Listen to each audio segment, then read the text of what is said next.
지금 이 방송을 듣고 계신 분들 중에 이런 고민 분명히 있으실 겁니다. 협착증이 있는데 운동을 더 열심히 하면 좋아질까? 허리가 아프면 가만히 있으면 더 굳는 것 같아서 참고라도 더 움직여야 하는 건 아닐까? 그런데 오늘은 시작부터 결론을 한 문장으로 먼저 던져보겠습니다. 협착증이 계속 악화되는 분들의 많은 경우는 운동을 안 해서가 아니라 잘못된 판단과 잘못된 방식의 움직임이 누적되면서 더 나빠집니다. 열심히를 못해서가 아니라 방향이 틀린 채로 열심히 하는 경우가 생각보다 많다는 뜻입니다. 오늘 이 시간에는 협착증을 오래 겪는 분들이 특히 자주 빠지는 치명적인 착각 3가지를 순서대로 짚어드리겠습니다. 그리고 그 착각이 어떤 행동으로 이어지고 그 행동이 왜 허리를 더 힘들게 만드는지 아주 쉽게 풀어드릴 겁니다. 마지막에는 수술을 해야 하느냐 말아야 하느냐 같은 이야기가 아니라 집에서 당장 내일부터 실천할 수 있는 관리 원칙을 정리해 드리겠습니다.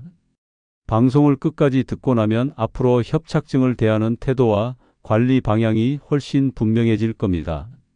먼저 한 가지를 확인해 보겠습니다. 요즘 허리 통증 때문에 혹은 다리 저림 때문에 바깥에 나가 걷는 게 예전보다 겁나고 부담스럽지 않으세요? 조금만 걸어도 다리가 뻐근하고 저려서 결국 멈춰서 쉬어야 한다. 예전엔 한참 걸었는데 요즘은 금방 힘들다. 이런 느낌이 있다면 오늘 내용은 특히 더 도움이 될 겁니다. 협착증은 근육이 뭉쳐서 아픈 것과 성격이 다르기 때문에 해결 방향도 달라야 합니다. 그럼 첫 번째 착각부터 시작하겠습니다. 첫 번째 착각은 아주 흔합니다. 참으면 좋아진다. 나이 들면 다들 아픈 거다. 조금 쉬면 괜찮아질 거다. 병원 가도 별 소용 없을 거다. 이런 생각은 충분히 이해가 됩니다. 왜냐하면 단순한 근육통은 무리한 뒤에 며칠 쉬면 좋아지는 경우가 많기 때문입니다. 그런데 협착증은 그 근육통과 다릅니다. 협착증을 쉽게 비유해 볼게요. 척추 안쪽에는 신경이 지나가는 통로가 있습니다. 그 통로를 터널이라고 생각하면 이해가 빠릅니다. 원래는 신경이 넉넉한 길로 지나가야 하는데 여러 이유로 그 길이 점점 좁아지는 겁니다. 그러면 그 안을 지나는 신경이 눌리거나 자극을 받기 쉬워지고 그 결과로 허리 통증뿐 아니라 다리 쪽 저림, 오래 걸을 때 다리가 뻐근해지고 힘이 빠지는 느낌이 생길 수 있습니다. 그렇다면 이 상태에서 그냥 참고 지내면 어떻게 될까요? 처음에는 대수롭지 않게 시작됩니다. 좀 걷다 보면 다리가 저리는 것 같다. 잠깐 쉬면 풀린다. 그런데 시간이 지날수록 그 괜찮아지는 지점이 점점 짧아집니다. 처음엔 10분 걷다 쉬었는데 어느 순간 5분도 힘들고 또 어느 순간 몇 분도 못 걷고 쉬어야 하는 상황이 반복될 수 있습니다. 어떤 분들은 다리 감각이 둔해지거나 발끝이 차갑거나 화장실이 갑자기 급해지는 느낌을 말하기도 합니다. 이건 겁주려는 말이 아니라 협착증을 단순 통증이라는 한 단어로만 보면 놓치기 쉬운 부분이 있다는 걸 알려드리는 겁니다. 그래서 협착증에서 가장 먼저 해야 할 일은 무조건 수술이 아닙니다. 오해하지 않으셨으면 합니다. 가장 먼저 해야 할 일은 지금 내 상태를 정확히 파악하는 겁니다. 신경이 어느 부위에서 얼마나 눌리는지, 증상이 어떤 패턴으로 나타나는지, 걷기에서 어떤 변화가 생기는지 이런 정보를 알아야 관리 방향을 제대로 잡을 수 있습니다. 참고 버티는 시간이 길어질수록 회복에 더 많은 시간이 필요한 경우도 많습니다. 첫 번째 착각은 이렇게 받고 기억하시면 좋겠습니다. 참는 게 미덕이 아니라 확인하고 관리하는 게 지혜다. 두 번째 착각으로 넘어가겠습니다. 두 번째 착각은 한 번에 낫는 방법이 있다입니다. 주사 한 번 맞으면 낫나요? 딱 한 가지 운동만 하면 좋아지나요? 어떤 약이 제일 강하게 듣나요? 오래 아프면 빨리 낫고 싶은 마음이 커지니 이런 질문이 나오는 건 당연합니다. 그런데 여기에는 중요한 현실이 하나 있습니다. 협착증은 하루아침에 생기는 문제가 아닌 경우가 많다는 겁니다. 척추 구조가 오랜 시간 조금씩 변하면서 주변 근육이 약해지고 관절이 달라지고 인대가 두꺼워지는 변화가 쌓여서 결국 신경 통로가 좁아지는 상태로 이어질 수 있습니다. 그러니 해결도 그 속도에 맞춰야 합니다. 주사는 통증을 줄여 움직일 수 있는 여지를 만들어주는 도구가 될 수 있지만 좁아진 통로를 넓혀주는 마법은 아닙니다. 운동도 마찬가지입니다. 운동은 허리를 버틸 수 있게 도와주는 환경을 만드는 데 의미가 있지만 하나의 동작이 오랜 시간 누적된 변화를 한 번에 되돌리기는 어렵습니다. 제가 현장에서 봤을 때 빠르게 좋아지는 분들의 공통점은 기적 같은 방법을 찾아다니는 것이 아니라 작고 올바른 습관을 꾸준히 유지하는 데에 있었습니다. 협착증 관리의 핵심은 단기간 해결이 아니라 허리가 버틸 수 있는 환경을 만드는 꾸준한 관리입니다. 두 번째 착각은 이렇게 바꿔 기억하시면 좋습니다. 한 방은 없고 대신 매일이 있다. 이제 세 번째 착각입니다. 오늘 세 가지 중에서 가장 중요한 부분입니다. 세 번째 착각은 허리에 좋다는 운동은 다 좋다입니다. 요즘 인터넷과 영상에는 허리 스트레칭, 코어 운동, 복근 강화 운동이 넘쳐납니다. 성실한 분일수록 열심히 따라하죠. 그런데 협착증은 디스크나 단순 요통과 상태가 다를 수 있습니다. 디스크에 좋다고 알려진 운동이 협착증에는 맞지 않을 수 있고 오히려 증상을 키울 수 있다는 점을 꼭 기억하셔야 합니다. 협착증은 신경 통로가 좁아진 상태이기 때문에 척추에 압력을 크게 올리거나 자세를 무너뜨리는 동작이 부담이 될 수 있습니다. 그럼 무엇을 조심해야 할까요? 첫째, 허리를 깊게 숙이는 동작입니다.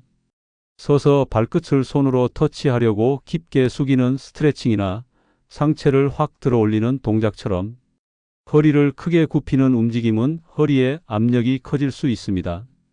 둘째, 무거운 하중이 실리는 운동입니다. 바벨을 들고 하는 스쿼트나 데드리프트처럼 허리에 부담이 크게 걸리는 운동은 협착증이 있을 때는 신중해야 합니다.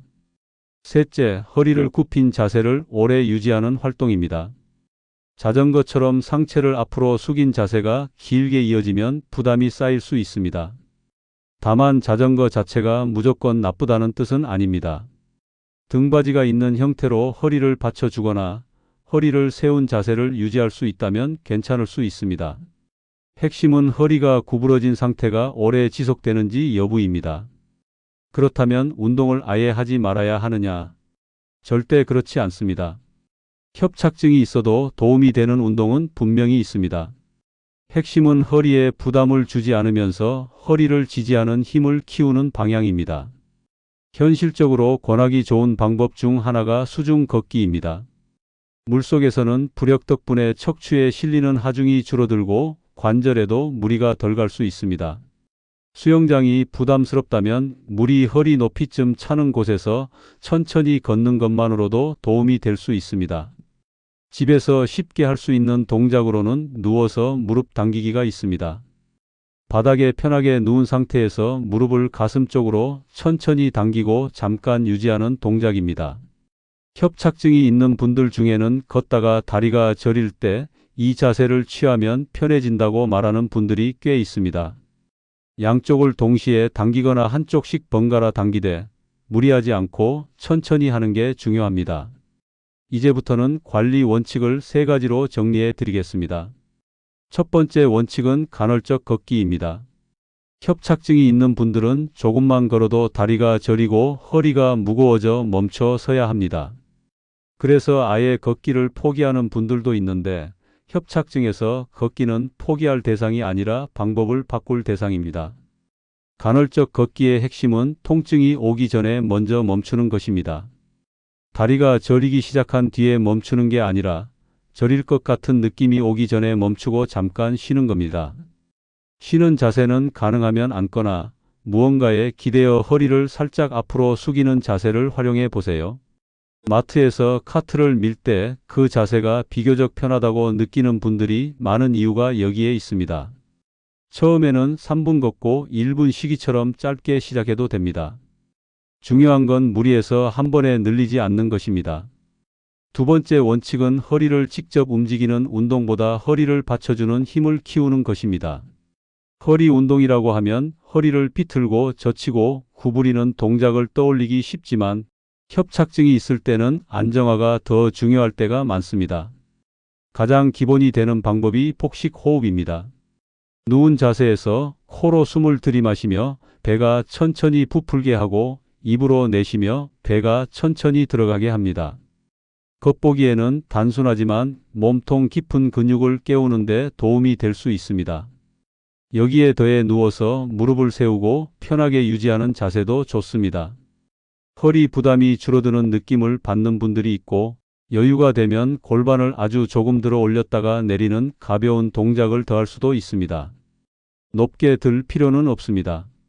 힘들면 하지 않아도 됩니다. 핵심은 허리를 흔드는 것이 아니라 허리가 안정되도록 돕는 것입니다. 세 번째 원칙은 생활 자세를 바꾸는 것입니다.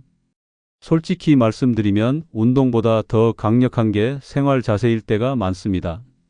하루에 짧게 운동을 해도 나머지 시간 동안 나쁜 자세가 반복되면 효과가 줄어듭니다. 협착증이 있는 분들이 특히 줄여야 할 습관은 크게 세 가지입니다. 첫째, 바닥에 오래 앉는 습관입니다. 양반다리나 다리 뻗고 앉는 자세는 허리에 부담이 될 수 있으니 가능하면 의자 생활로 바꿔보세요.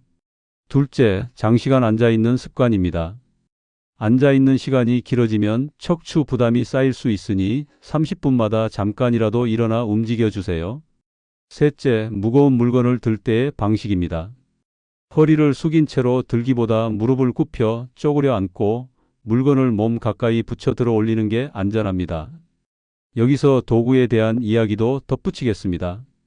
지팡이 사용을 꺼리는 분들이 있습니다. 포기하는 것 같아서라고요. 그런데 지팡이는 포기가 아니라 부담을 분산시키는 방법이 될 수 있습니다. 더 오래, 더 안정적으로 걷게 해주고 그 결과 움직임이 늘어 회복에 유리하게 작용할 수도 있습니다. 보행 보조기도 마찬가지입니다. 보행 보조기를 밀고 걸으면 상체가 약간 앞으로 기울어지면서 굴곡 자세가 만들어지는데 이 자세가 편하게 느껴지는 분들이 있습니다. 마트 카트를 밀 때 편한 원리와 비슷합니다. 이제 이 원칙들을 하루 생활에 어떻게 넣을지 정리해 드리겠습니다.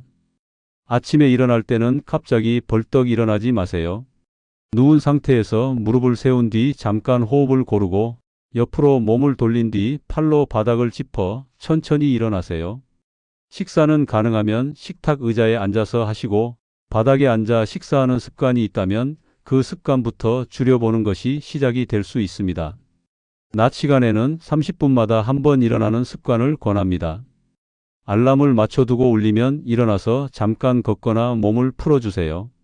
거창한 운동이 아니라 척추가 쉬는 시간을 주는 겁니다. 걷기는 간헐적으로 하세요.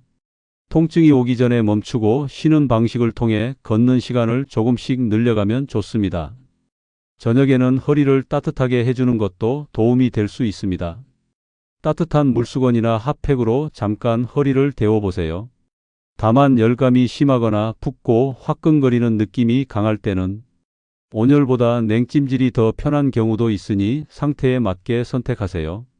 잠자리 자세는 옆으로 누워 무릎 사이에 베개를 끼우는 자세가 도움이 되는 분들이 많고 천장을 보고 누울 때는 무릎 아래에 베개를 받쳐 허리 부담을 줄여보세요. 엎드려 자는 자세는 허리가 뒤로 꺾이기 쉬워 피하는 편이 좋습니다. 계절도 중요합니다.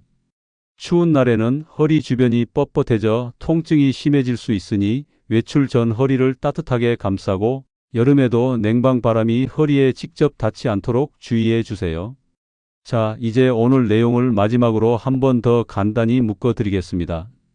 협착증 환자들이 가장 많이 하는 착각 세 가지가 있었습니다.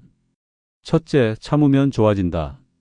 협착증은 신경이 눌리는 문제이기 때문에 방치하면 진행될 수 있고 상태 확인과 관리 방향 설정이 먼저입니다. 둘째, 한 번에 낫는 방법이 있다. 오랜 시간 쌓인 변화는 단기간에 되돌리기 어렵고 작은 올바른 습관을 꾸준히 이어가는 것이 핵심입니다. 셋째, 허리에 좋다는 운동은 다 좋다. 협착증에서는 깊게 숙이는 동작, 무거운 하중 운동, 허리를 굽힌 채 오래 유지하는 자세가 오히려 부담이 될 수 있습니다. 그리고 관리 원칙 3가지도 기억해 주세요. 통증이 오기 전에 쉬는 간헐적 걷기, 허리를 직접 움직이는 것보다 안정화에 초점을 둔 호흡과 기본 동작, 그리고 생활 자세 교정입니다. 오늘 말씀드린 것 중에서 내일부터 딱 하나만 해볼 수 있다면 저는 30분마다 한 번 일어서기를 권합니다.